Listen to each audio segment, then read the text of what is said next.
Fallen Retribution presents. I buried my brother 42 years ago. His name was Thomas. Tommy, we called him. He was 19 when the Greyhound bus he was on went off the Kokala Highway during a January snowstorm in 1983. They told me 17 passengers died that night. Tommy was one of them. I identified his body at the morgue in Hope, British Columbia.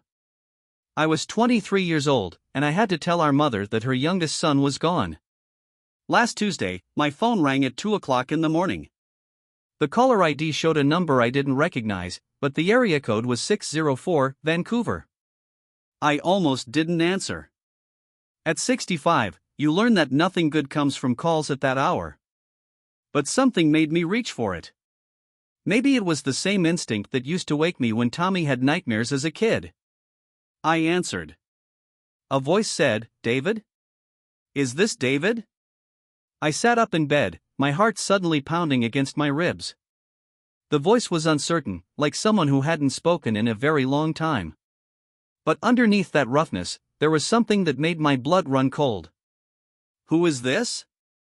I asked. There was breathing on the other end. Heavy, labored. "It's me," the voice said. "It's Tommy."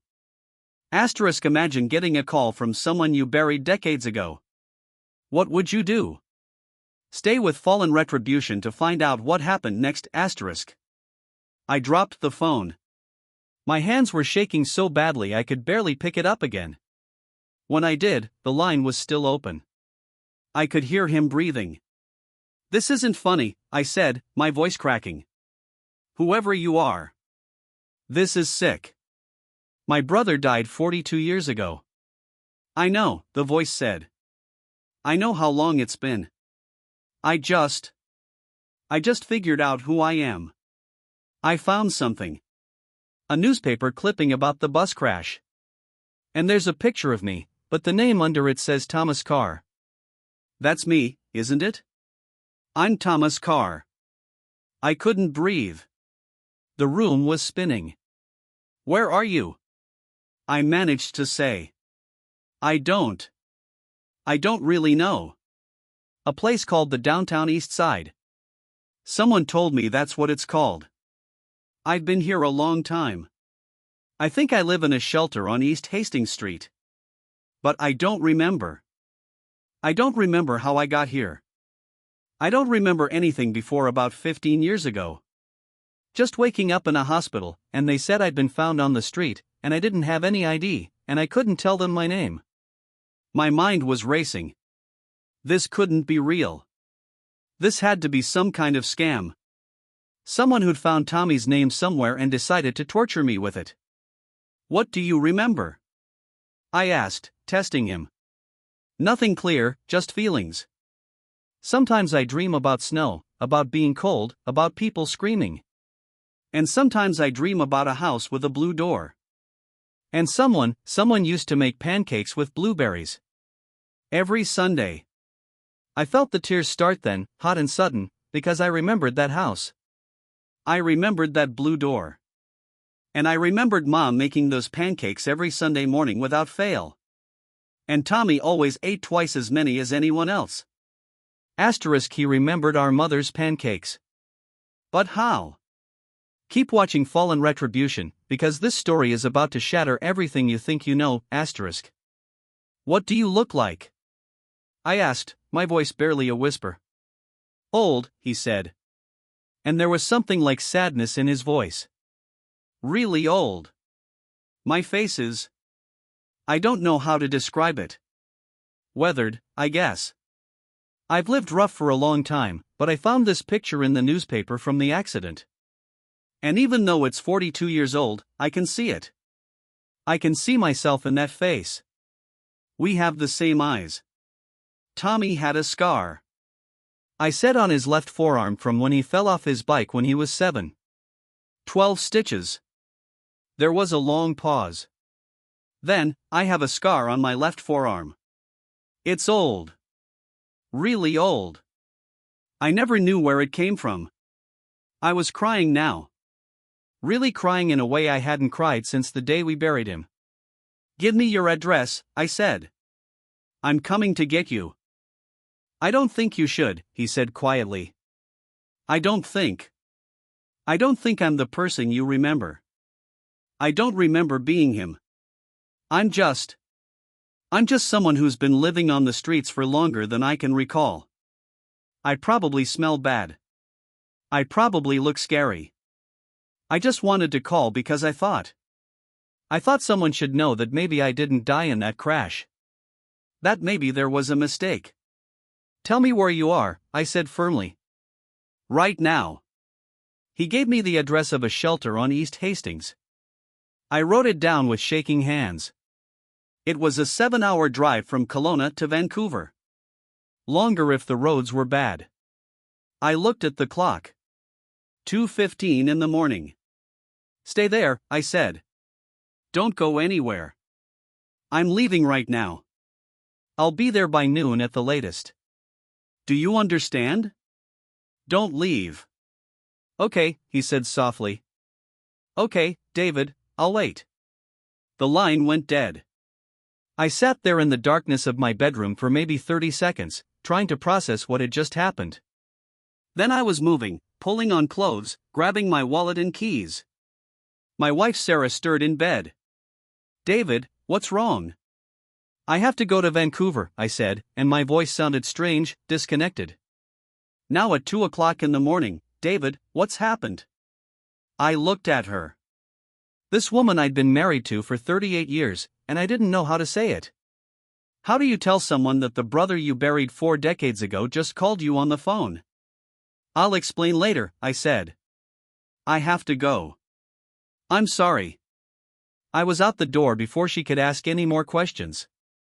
The drive to Vancouver was the longest 7 hours of my life. I kept the radio off because I couldn't stand the noise. My mind was spinning with possibilities, with impossibilities. Part of me was convinced this was a cruel hoax, that I'd get there and find some con artist who'd somehow learned details about Tommy's life. But another part of me, the part that had never fully accepted that my little brother was gone, was screaming that it was real. I thought about that day in the morgue. I was 23 years old, barely more than a kid myself, and they'd pulled back the sheet to show me a face that was battered and swollen from the crash. The body had been in the cold for 12 hours before they recovered it from the wreckage. There was a gash across the forehead, bruising everywhere. But I'd looked at the shape of the face, the color of the hair, the build of the body, and I'd said, yes, that's my brother. That's Thomas Carr. What if I'd been wrong? What if in my shock and grief, I'd identified the wrong body? The possibility made me feel sick. Because if that was true, then Tommy had been alive all this time. Alive and suffering, alone, not knowing who he was. While I'd moved on with my life, while I'd married Sarah, had kids, built a career, celebrated birthdays and Christmases and anniversaries. While Mom had died 10 years ago, still grieving for her youngest son. I pressed harder on the accelerator. I reached Vancouver at 11:30 in the morning. The downtown east side was exactly as bad as I'd heard, maybe worse. Boarded up buildings, people slumped in doorways, needles on the sidewalk. This was where my brother had been living. I found the shelter on East Hastings. It was a low, gray building that looked like it had been there forever. The front door was unlocked. Inside, it smelled like industrial cleaner trying and failing to mask the scent of too many unwashed bodies in too small a space. A woman sat behind a desk near the entrance. She looked up as I came in. Can I help you? I'm looking for someone, I said. His name is. He might not remember his name, but he called me this morning. He said he's been staying here. He would have asked to use a phone around 2 a.m. She studied me for a moment, then nodded slowly. Tommy. Yeah, I remember. He was pretty worked up. Asked if he could use the phone. Said it was an emergency. Sweet guy. Tommy been coming here on and off for about 8 years. Keeps to himself mostly. Is he here now? Check the common room. Through there. She pointed to a door on the left. I walked toward it, my heart hammering so hard I thought I might pass out. The common room was a large space with mismatched chairs and tables. A television playing quietly in one corner. There were maybe a dozen people scattered around. Most of them looked up as I entered, their eyes wary. And then I saw him. He was sitting alone at a table near the window, his back to me. I could see gray hair, longer than it should be, pulled back in a ponytail. He wore a flannel shirt that had seen better days, and his shoulders were hunched like he was trying to make himself smaller. I walked toward him slowly. My legs felt like they didn't quite work right. "Tommy," I said. He turned around. The face that looked at me was nothing like the face I remembered. This man was weathered and worn with deep lines around his eyes and mouth. His skin was the kind of brown that comes from years of living outside. There was a scar across his left cheek that hadn't been there before. He looked at least 70, not 61. But the eyes, God, the eyes were the same. Brown with flecks of gold, exactly like our father's eyes, exactly like Tommy's eyes. "David," he said, and his voice cracked. I couldn't speak. I just stared at him. This man who might be my brother, this ghost from 42 years ago. He stood up slowly, like his joints hurt. He was thinner than Tommy had been and shorter somehow, though that might just have been the way he held himself. But when he looked at me, there was something in his expression that made my breath catch. "You came," he said. "I wasn't sure you would." "Show me your arm," I said. My voice came out harsh, demanding. "The left one." He hesitated, then rolled up his sleeve. There, running along his forearm, was a scar, old and faded, but unmistakable, about 4 inches long, right where Tommy's scar had been. I felt my knees go weak. I reached out and grabbed the edge of the table to steady myself. "I think I need to sit down," I said. He pulled out a chair for me and I collapsed into it. He sat back down across from me, watching me carefully like I might bolt at any moment. "Tell me about the bus crash," I said. "Tell me what you remember." "I don't remember the crash itself," he said slowly. "But I have nightmares. Always the same. I'm on a bus and it's snowing. And the driver is trying to slow down, but we're sliding. And then people are screaming and it's so cold. So cold I think I might die from it, and then nothing. Just darkness for a long time." He rubbed his face with both hands. "The next thing I remember clearly is waking up in a hospital. A nurse told me I'd been brought in from the streets, that I'd been unconscious. They said I'd been beaten, that someone had robbed me. But I didn't remember that either. I couldn't remember anything. Not my name, not where I was from, nothing. They kept me for 3 days, ran tests, but they couldn't find anything physically wrong with me beyond some old injuries. Head trauma, they said. Possibly from years ago." "What year was this?" I asked. 2010, he said. "February, I think." I didn't even know what year it was. I had to ask. My mind was racing. 2010, that was 15 years after the crash. What had happened in those 15 years? Where had Tommy been? And before that, I pressed. "You really don't remember anything?" "Sometimes I get flashes," he said. "Little pieces that don't make sense. I remember being cold a lot. Living rough somewhere. Mountains maybe. And I think I remember working manual labor. Construction, maybe getting paid in cash, but it's all foggy, like trying to remember a dream." He looked down at his hands, and I noticed they were scarred and calloused, the hands of someone who'd done hard physical work. "For a long time, I didn't even try to remember," he said quietly. "I just survived day to day. Found shelters when I could, slept outside when I couldn't. There are gaps in my memory, even from the last 15 years. Sometimes I'd realize weeks had passed and I couldn't account for them. The doctors I've seen, the ones at the free clinics, they said I might have some kind of dissociative disorder, probably from trauma." "When did you start trying to remember?" I asked. "About 6 months ago," he said. "I met this woman at the shelter, a volunteer. She was going through boxes of old newspapers, sorting them for recycling, and she showed me one from January 1983. Said, "Can you believe this was 40 years ago?" And something about that date made me feel, I don't know, strange, like it meant something.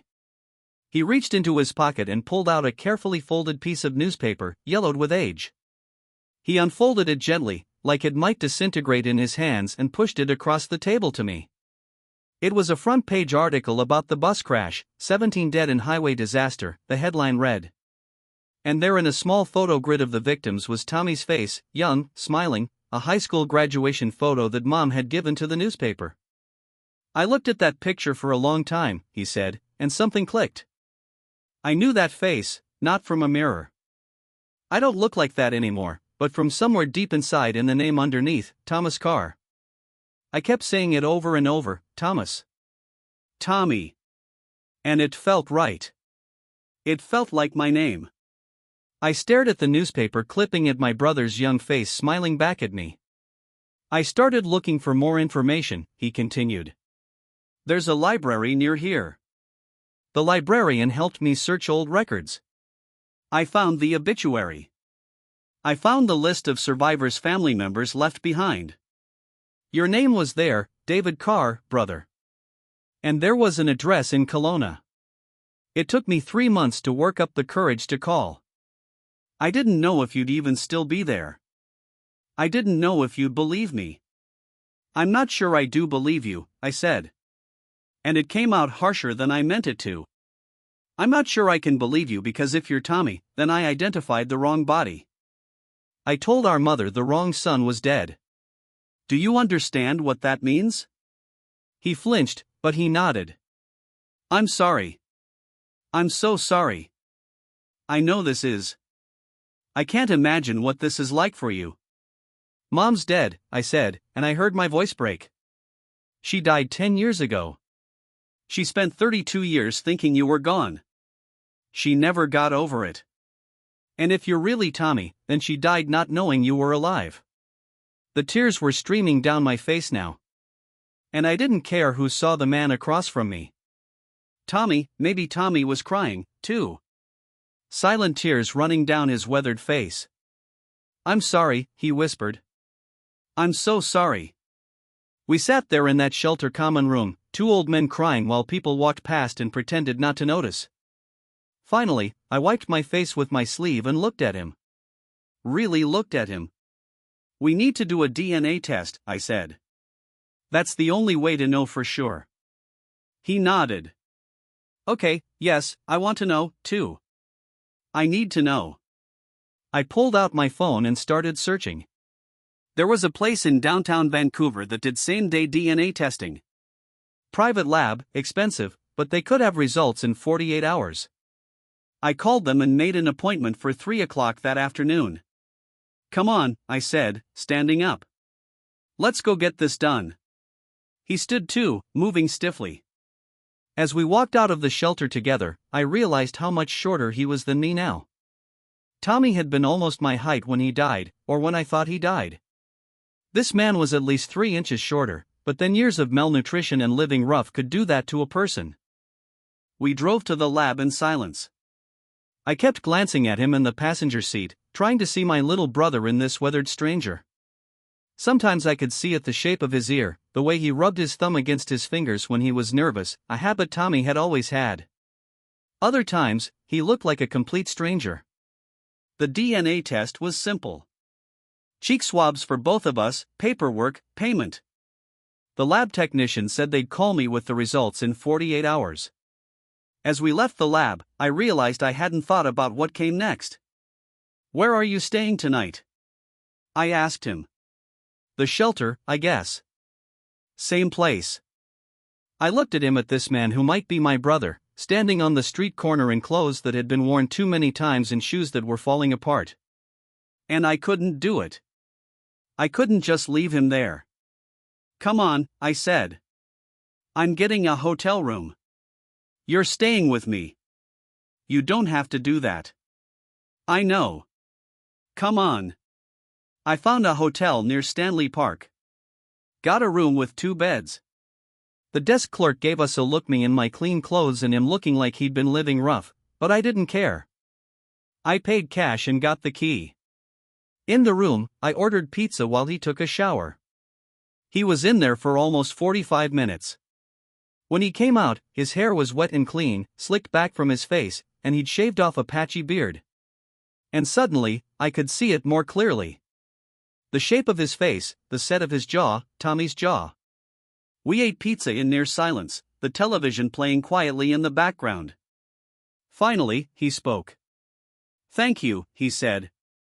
"For this, for not just, for believing me enough to try." "I haven't decided what I believe yet," I said. "But I needed to know one way or another." He nodded. "Can I ask you something?" "What?" "What was I like before? When I was Tommy?" The question hit me like a physical blow. I sat down my pizza and leaned back against the headboard. "You were good," I said after a moment. "Really good. Kind, you know. You were the kid who always brought home stray cats, who cried when you saw roadkill. You wanted to be a veterinarian. You were going to college in Vancouver that year in September. You were so excited about it." I could see tears forming in his eyes again. "You were funny," I continued, "always making Mom laugh, even when she was having a bad day. And you were brave. When Dad left when you were 12, you told me we'd be okay. You said we'd take care of Mom together, and we did." "I wish I could remember," he whispered. "I wish I could remember being that person." "Maybe you will," I said. "Maybe when you know for sure who you are, it'll come back." But I wasn't sure I believed that. That night, I lay awake in the hotel bed, listening to him breathe in the bed next to mine. Steady, deep breaths. The breathing of someone who'd finally found a safe place to sleep. I thought about calling Sarah, but I didn't know what to say. How do you explain this on the phone? So, I sent her a text instead. "I'm okay. I'll explain everything when I get home." "I love you," she wrote back immediately. "I love you, too. Be safe." The next day, we didn't talk much. We got breakfast at a diner. I watched him eat like he hadn't had a real meal in months, which he probably hadn't. And then we walked around Stanley Park. It seemed important somehow to not just sit in the hotel room waiting for the phone to ring. As we walked, he told me more about his life on the streets, the shelters he'd stayed in, the people he'd met, the winters that almost killed him. He told me about finding small jobs here and there, day labor that paid cash, about the times he'd been robbed, beaten, thrown in jail for loitering, about the constant fog in his mind, the feeling of being lost in his own life. "I always felt like I was waiting for something," he said as we stood looking out at the water, "like there was something I was supposed to do, somewhere I was supposed to be, but I could never remember what it was." The phone rang at 2:30 on Thursday afternoon. We were back in the hotel room. I checked out planning to start the drive home, but I delayed leaving until we got the call. I answered on the second ring. "Hello, Mr. Carr. This is Sarah Chen from the Vancouver DNA lab. I'm calling with your results." My hand was shaking so badly I almost dropped the phone. The man sitting on the bed across from me, Tommy. Maybe Tommy was watching me with wide eyes. "Yes," I said. "Yes, this is David Carr. The results of your DNA comparison test are conclusive. The probability of siblingship between you and the second party is 99.97%. In other words, Mr. Carr, you are biological brothers." The room tilted. I sat down hard on the bed. "You're certain?" I asked, though I knew it was a stupid question. "Yes, sir. These results are definitive. Would you like me to email you the full report?" "Yes, please." I gave her my email address, thanked her, and hung up. I looked across at my brother. My brother who I'd buried 42 years ago. My brother who'd been alive this whole time. "It's you," I said. "You're really Tommy." He let out a sound that was half laugh, half sob. "I'm Tommy," he repeated like he was trying to believe it himself. "I'm Thomas Carr." And then we were both crying again. And this time I crossed the space between us and pulled him into a hug. He felt so thin, so fragile in my arms. But he was real. He was alive. We held on to each other for a long time. Finally, I pulled back. We need to figure out what happened. I said, how you survived the crash. Where you've been all this time? I know someone who might be able to help. Tommy said, there's a doctor at the free clinic who's been helping me. Dr. Patricia Walsh. She specializes in trauma cases. She might have some answers. We went to see Dr. Walsh that afternoon. She was a woman in her 50s with kind eyes and the patient manner of someone who'd heard every story there was to hear. I explained everything. The crash, the identification, the phone call, the DNA test. She listened without interrupting, taking notes. I'd like to examine you if that's all right, Tommy, she said when I finished. He nodded. She had him lie on the examination table and she conducted a thorough physical exam. She paid particular attention to old scars and heel fractures. She used a small light to check his eyes, tested his reflexes, felt along his skull. You have extensive evidence of old trauma, she said when she was done. Multiple healed fractures, ribs, left arm, right ankle, significant scarring on your torso and back. And there's a depression in your skull. Here or she touched the back of his head gently consistent with a severe impact injury. From the bus crash? I asked. Possibly. But here's what I think happened based on what you've told me and what I'm seeing. She pulled up a chair and sat down, her expression serious. I think Tommy did survive the initial crash, but he was badly injured. Head trauma, possibly unconscious in the chaos and the snow, in the darkness. He was likely thrown from the bus. The other passengers who survived said it was complete chaos, that it was hard to see anything. I think Tommy ended up away from the main wreckage, possibly in the snow. She paused, choosing her words carefully. The body you identified, David, I think it was another passenger. Someone of similar build and age. In the state the bodies were in after the crash, after being in the cold with the facial trauma, it would have been easy to make a mistake, especially for someone who was grieving and in shock. I felt sick. She was right. I knew she was right. So, what happened to Tommy? I asked. I think he was found by someone. Maybe a trucker passing by. Maybe someone from one of the small towns along that highway. Someone who didn't take him to a hospital either because they were involved in something illegal themselves or because they saw an opportunity. A young man with no memory, no ID, easy to exploit.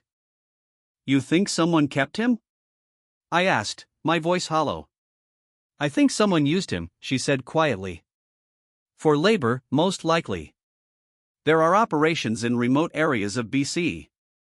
Illegal logging, drug operations, off the books, construction. They use workers who won't ask questions, won't go to the authorities, workers who don't even know who they are. Tommy was staring at the floor, his hands clenched together. That would explain the gaps in your memory, Dr. Walsh continued. Years of untreated head trauma, possible additional injuries, malnutrition, exposure to drugs or alcohol as a coping mechanism. Your brain was trying to protect itself by shutting down. The dissociative episodes you've described, those are classic trauma responses. So somewhere around 2010, I said slowly. He got away or they let him go or they thought he was more trouble than he was worth. Dr. Walsh said 15 years of hard labor would age anyone significantly. If he was starting to have medical problems, memory issues, they might have just dumped him in Vancouver. And then he lived on the streets for another 15 years. I said while I was in Kelowna, while I could have been looking for him. You couldn't have known, Tommy said quietly. You thought I was dead. We all thought I was dead. Your mother, Dr. Walsh said to me, she's passed. I nodded, not trusting my voice. I'm sorry, but David, you need to understand something. The man sitting here, he's your brother genetically, but he's not the same person he was at 19. He's lived a life you can't even imagine. He's survived things that would have killed most people. He's Tommy, but he's also someone new, someone who's been forged by 42 years of trauma and survival. I looked at my brother, really looked at him, at the gray in his hair and the lines on his face and the weariness in his eyes. She was right. This wasn't the boy I'd said goodbye to in 1983. This was a survivor. What do we do now? I asked. That's up to you, Dr. Walsh said. But I'd recommend some intensive therapy for Tommy. Processing this kind of trauma, rebuilding identity. It's a long journey, and you both might benefit from family therapy as well, learning how to be brothers again after all this time. We left the clinic in silence. It was getting dark, and the streets of the downtown east side were coming alive with their nighttime population. Come home with me, I said as we stood on the sidewalk. Come to Kelowna. Stay with Sarah and me. We have a spare room. We can figure this out together. He looked at me and I could see the fear in his eyes. I don't know how to be someone's brother, he said. I don't know how to be part of a family. I've been alone for so long. So, we'll learn, I said. Both of us. We'll figure it out. He was quiet for a long moment. Then he nodded slowly. Okay, he said. Okay, David. I'll try. We drove back to Kelowna the next morning. The 7-hour drive felt different this time. I kept glancing over at him in the passenger seat. This brother who'd come back from the dead. We didn't talk much, but it was a comfortable silence. When we pulled into my driveway, Sarah was waiting on the porch. I'd called her the night before, explained everything. She'd cried on the phone, told me to bring him home. She came down the steps as we got out of the car, and she looked at Tommy for a long moment. Then she opened her arms. Welcome home, Tommy, she said. He hesitated, then let her hug him.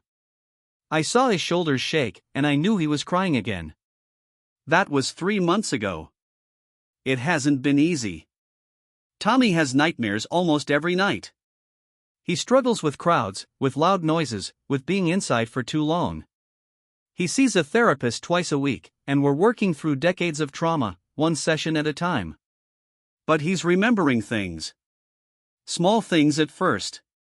The taste of Mom's blueberry pancakes. The name of the dog we had when we were kids. The way the house used to smell in the summer. Last week he remembered a Christmas when he was 8. Remembered the bike I'd saved up to buy him. I'm starting to feel like him. He told me yesterday as we sat on the back deck watching the sun set over the lake. Like Tommy, like I'm not just someone who has his DNA. Like I'm actually becoming him again. Or maybe becoming someone new who includes him. Does that make sense? Yeah, I said. It makes sense. My kids have met him, my 2 daughters and my son, the nieces and nephew he never knew he had. They're cautious, curious, kind. My grandson, who's 5, has decided that Tommy is his best friend. Tommy smiles more when the kid's around. We've talked about what to do about the grave. There's a headstone with Tommy's name on it in the cemetery in Kelowna. We've discussed having it removed or changed or leaving it there as a memorial to the person Tommy was before. We haven't decided yet. There's no rush. Last week, Tommy got a part-time job at a garden center. He's good with plants. He's discovered they don't ask questions. Don't judge. He comes home with dirt under his fingernails and stories about customers. He's learning to be a person again. And I'm learning, too. I'm learning that grief doesn't work the way you think it does. I spent 42 years grieving my brother and now he's here, but I still feel the loss of who he was. I'm grieving for the 19-year-old who got on that bus. I'm grieving for the life he should have had. But I'm also grateful because he's alive. Against all odds, through everything, he survived. And maybe that's what matters most. He asked me the other day if I ever blamed myself for identifying the wrong body. Every day, I told him honestly. Every single day since you called me. Don't, he said. You were 23. You just lost your brother. You did the best you could. I should have looked more carefully. If you had, they might never have found me. I might have died in those mountains, working for whoever took me. At least this way. I'm here. I'm alive. And I have a brother who drove 7 hours in the middle of the night because a stranger said his name. He's right, I suppose. I'm trying to forgive myself. It's harder than it sounds. Sometimes late at night, I lie awake and think about all the years we lost, all the birthdays and holidays, all the moments we should have shared. I think about Mom and how happy she would have been to know he was alive. That's the hardest part, knowing she died without knowing. But then I remind myself what Dr. Walsh said, the past is the past. We can't change it. All we can do is move forward. So that's what we're doing day by day, moment by moment, learning how to be brothers again. Or maybe learning how to be brothers for the first time because we're both different people now. Last night, we sat on the deck after dinner and Tommy looked up at the stars. "Do you think Mom knows?" he asked. "Wherever she is, do you think she knows I'm alive?" "I think she does," I said. "I think she's been watching over you this whole time, keeping you alive until you could find your way back." He smiled at that. It's still a rare thing, his smile. But it's getting more common. "I'm glad you answered the phone," he said. "Me too, Tommy. Me too. And I am." Despite everything, the pain, the confusion, the grief that somehow still exists alongside the joy, I'm grateful because my brother came back from the dead. And that's a miracle I never thought I'd see. I learned something through all of this. I learned that hope isn't foolish, even when it seems impossible. I learned that people are more resilient than we give them credit for. I learned that family isn't just about shared memories. It's about choosing to show up day after day, even when it's hard. And I learned that it's never too late for a second chance. Tommy's still finding himself. He may never remember everything. He may always carry the scars of those lost years, but he's here. He's alive. He's home. And that's enough. That's more than enough. That's everything. This is Fallen Retribution. If this story moved you, hit that subscribe button, ring the bell, and share it with someone who needs to hear that miracles still happen.